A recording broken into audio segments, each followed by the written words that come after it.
We've already had ongoing operations with ICE in Chicago and throughout Illinois and other states, making sure that we're upholding our laws. But we do intend to add more resources to those operations. That's DHS Secretary Noem confirming plans to expand ICE crackdowns in major cities across the nation as Democrat leaders vow to resist at all costs. ICE Deputy Director Madison Sheahan joins us now. Deputy Director, thanks so much for joining the program. Thank you for having me. So let's talk about this expansion of the program, 287G. Tell me about the program. I know you guys are going to be working with local law enforcement to go after the worst of the worst. Tell me what the first priority is.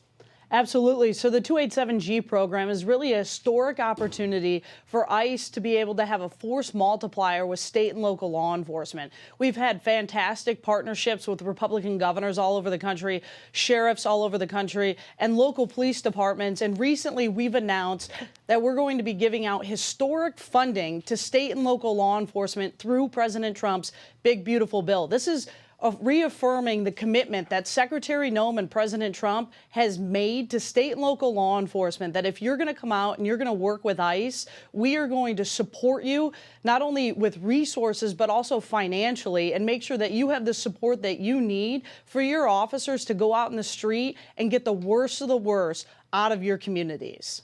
In Madison, we were playing just a little while ago sound from Chicago residents who are begging for federal assistance. As we know, neither the governor nor the mayor of Chicago cooperate with ICE, but yet the administration, you guys have pledged to go in there and try and crack down and get these violent illegal criminals off the streets. Can you update us on where that stands?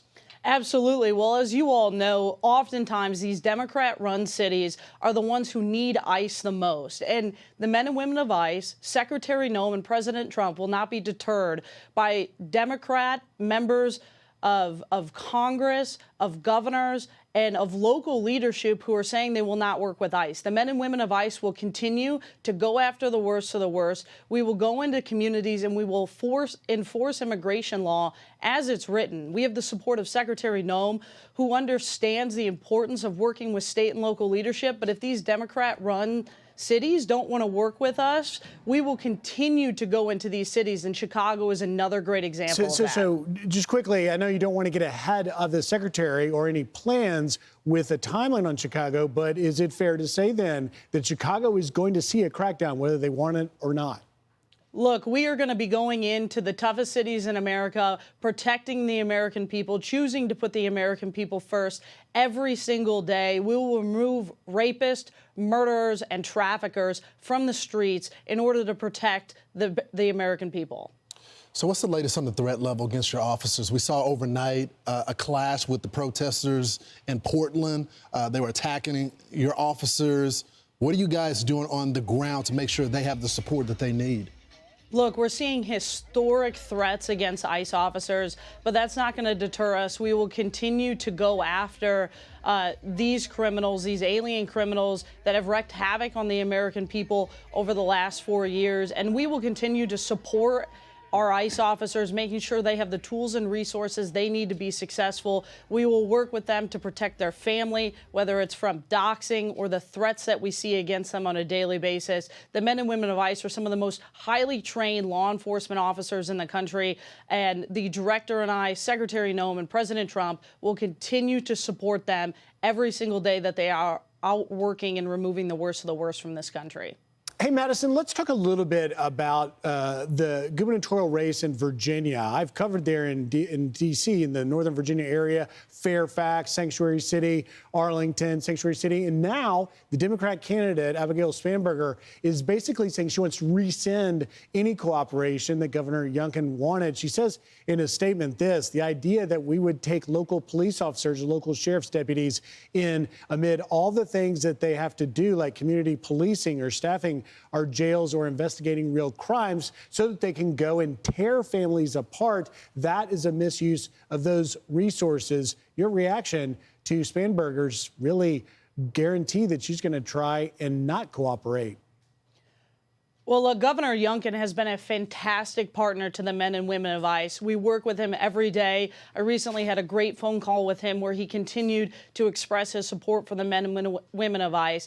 And a new a new Democrat governor is not going to stop the men and women of ICE. We will go after cities in Virginia the same way we're going out in LA, in Chicago, and these other major metropolitan areas that choose not to work with ICE. I think she's doing a disservice to the people of Virginia if she chooses not to work with ICE and enforce the immigration laws it's written, but that's not going to deter us. We will continue to go after the worst of the worst in the state of Virginia. I just wonder, are these leaders aware of the cartels that are involved in their state, like the Commonwealth that you guys just took down the other day? There's a whole criminal enterprise that you guys are having to deal with, and they're resisting you. Absolutely. We took historic numbers of MS-13 gang members off the street alongside the Virginia State Police and our other federal partners. If she knew that and paid attention to that, I think she'd want ICE out working and enforcing immigration law throughout the country to get murderers, rapists, and traffickers off her streets, which we've already seen in major metropolitan areas of Virginia. And failure to cooperate with ICE clearly protects, as Lawrence was talking about, the MS-13 gang members, Tren de Aragua gang members that you have been cracking down. Deputy ICE Director Madison Sheahan, thank you for taking time today. Thank you. Want even more Fox News on YouTube? Become a Fox News Patriot today. Click join to find out how.